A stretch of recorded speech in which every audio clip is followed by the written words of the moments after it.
In die hart van antieke China, toe die Qin-dynastie verkrummel het een figuur opgestaan, Liu Bang. Aansien Chinese battlefield, Qin soldiers retreating, hy het Xian'an binnengeval, maar anders as ander, Liu Bangs arme entering aansien City gate, het hy geen vernietiging gebring nie. Peishevol aansien City streed, nu looting, die mense was verskrik, verwachtingen van geweld het hoog geloop. Freud het fases of aansien civilians, maar Liu Bang het een ander pad gekies. Liu Bang look indeterminate, op turning point, hy het die oudstes en leiers bij mekaar geroep, Liu Bang meting wit welage elders, sy bedoelings duidelijk gemaakt.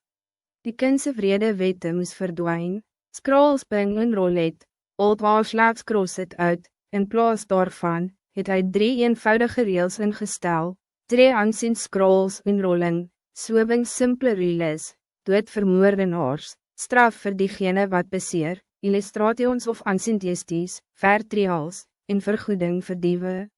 Peelplenodding en agreement, veling relief het, hierdie, pakt in 3 hoofstukke, het die hart van die mense gewen. Smilling fases of aansien civilians, Tristan Leader, dit het orde gebring en een nieuwe era aangelei. Aansien City bestem Peishevallei, nieuw era beginning, een fundament voor een rijk, gebouw op vertrouwen en eenvoudige beginsels.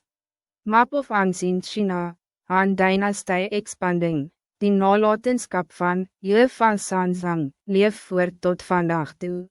Moderne boeksowing Chinese idioms, including Yue van Sanzang.